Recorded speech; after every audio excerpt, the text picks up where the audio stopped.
أما بعد فأعوذ بالله من الشيطان الرجيم. بسم الله الرحمن الرحيم. فتقبلها ربها بقبول حسن وأنبتها نباتا حسنا وكفلها زكريا. كلما دخل عليها زكريا المحراب وجد عندها رزقا قال يا مريم أنى لك هذا قالت هو من عند الله إن الله يرزق من يشاء بغير حساب.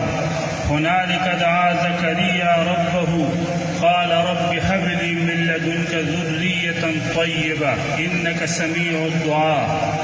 وقال النبي صلى الله عليه وآله وسلم العلماء ورثة الأنبياء أو كما قال عليه السلام.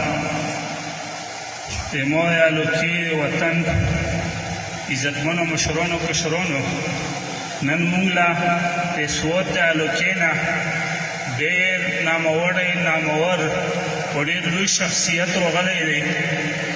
شیخ صاحب په مخ کې خبرې کول موږ دپاره مشکل دي، باوجود د اجازت هم د شیخ صاحب په مخ کې خبره کول دا یې موږ لپاره مشکل دي. زه په ډېر مختصرو الفاظو کې خپله خبره غونډوم، بیا موږ به تاسې ټول د شیخ صاحب خبره په تفصیل سره وورو. زما عزتمندو د قرآن پاک د 3 سپورې آیات مې ته وویلو. د عیسی علیه السلام نور دو، مریم بی بی علیه السلام نومیدو. هغه پلور یې وفات و، وړه پاتې شوه ماشومه. ایک شریعت مطابق ماشومان یا انسانان وقف کېدل، نو هغه خپلې مور دین د خدمت لپاره وقف کړه. دین د خدمت لپاره یې چې وقف کړه، بیت المقدس چې اوس ورته وي، دغه جومات کې زکریا علیه السلام او سره نور علما وو. بی مریم د پلور عمران نومه وه. دا ټول د عمران شاګردان وو. نو بی مریم دغو ته حواله شوه. هر چا ویل چې زه سفارش کوم، لوټري په وچوله، زکریا علیه السلام ته ورسېده چې سفر هغه تربیت یې ته کوې. زکریا علیه السلام یې ترور خاوند و. زکریا علیه السلام یې تربیت شروع کړ. خپله حجره یې وه، خپل بیټک کې و، پکې ونوسته وه. زکریا علیه السلام یوه پیره ورڅرګند شو. بې موسمه مېوې ورته پرتې وې چې اوبه موسم نه وو، ناشنا خوراکونه ورته پراته وو. زکریا علیه السلام ته پوښتنه ترې کوي چې انا لکې هذا، بیبي مریم د خروب د کوم ځای نه راغلی دی؟ بیبي مریم ورته وي هو من عند الله، چې دا خو د الله طرف نه موږ راغلی.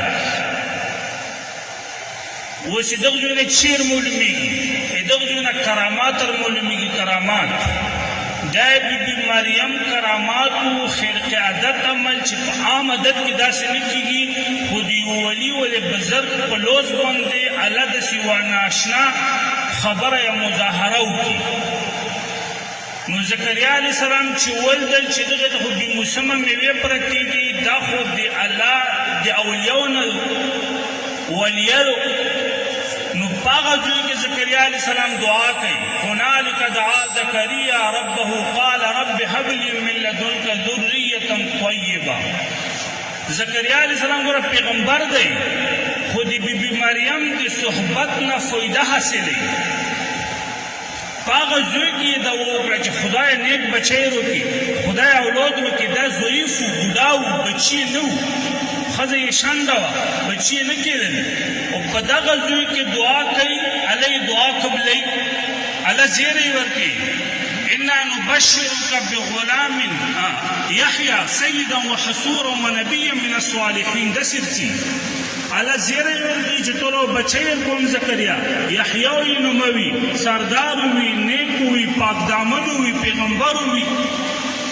اوس ګوره دغه یو څو خبرې معلومېږي.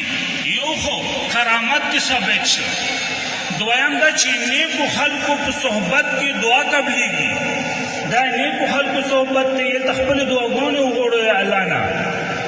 یا د علماو سره و نیکو خلکو سره خپله نوسته پوسته کوو ورته دعاګانې قبلیږي ورته د الله رحمتونه وي او درېیمه خبره ده چې زکریا علیه السلام له الله بچی ورکړو یحیی علیه السلام نو یحیی علیه السلام بیا داسې نه کول چې په جومات کې ونوستو جومات پرې یې خپل ژوند محدود کړی وای نه زکریا علیه السلام داسې نه کول چې محراب پرې یې خپل ژوند محدود کړی وای نه دا شریعت والا دین و تبلیغ و نظام تقاضا نه بلکې زکریا علیه السلام په دور کې یو بچر اوچت شو خپلې لور سره یې واده وکړو زکریا علیه السلام سره ووته و هغه خلاف تحریک شروع کړ او دا خبره یې وکړه چې دا بچو غلط کار وکړو دا بچو ګناه وکړه دغه ظلم وکړو دغه جرم وکړو او په ټول وطن کې یې یک بچو خلاف تحریک شروع کړ کم چې بېحیوي قدم اخیستی و کم چې خپلې لور سره نکاح وکړه او تر هغه پورې زکریا یحیی علیه السلام لګیا و چې همغه بچو شهید کړ سر یې په یوه ځای کې دفن دی بدن یې په بل ځای کې دفن دی یم عزتمندو دغه نه دار معلومیږي چې د عالم دپاره جومات صرف کافي نه دی د یو عالم دپاره مدرسه صرف کافي نه ده عالم و کلي ته ورځي معاشرې ته ورځي وطن ته ورځي ولقد کرمنا بني آدم وحملناهم في البر والبحر ورزقناهم من الطيبات وفضلناهم على العالمين الله تبارک وتعالی چې انسان له عزت ورکړی دی عزت کې خدا ورکړی دی چې انسان په دنیا کې د الله دین نیابت کوي په دغه وجه عزت ورکړی دی نو ما عزتمندو اتو سے علما الحمدلله د جومات پر محدود نه دي اتو سے علما د کلي پر محدود نه دي اتو سے علما د عالم و د ملک و وطن د سیاست په خدماتو پر محدود دي نو څنګه چې ته په جومات کې مرسته کوي څنګه چې ته الله ته وړاندې کوي ځان ته څنګه چې ته په جنازه کې الله ته خپل مړی پوره مخکې کوي دغه شان دی مو عزتمندو په سیاست کې د نظام دپاره په خپلو علماو باندې فخر وکړو او خپلو علماو ملګرتیا وکړو الله و عزت درکړي خبره ختموم شیخ صاحب خبره کوي مونږ علما الله ته مخکې کوو 5 وخته جمع پوره اوس ګوره د لمونځه څومره ډېر شرایط دي مونږ د امام نه دا پوښتنه نه کوو چې مولانا صاحب کپړې خو یې بېلمونځې نه وایي هسې نه چې لمونځ دې خراب کړی وي مونږ دا پوښتنه چې نه کوو چې مولانا صاحب دا خو پټ لمونځ و قرت خو یې نه پرېښی مولانا صاحب مونږ لمونځ خو یې نه خراب کړی هسې نه چې جامع یې بېلمونځې وایي نه مونږ په علماو باندې ان د اعتماد دی الله ته مخکې کوو 5 وخته لمونځ چې کوو چې کله جنازه کوي مونږ نو دا پوښتنه ته نه کوو چې مولانا صاحب دعا یې وویله که نه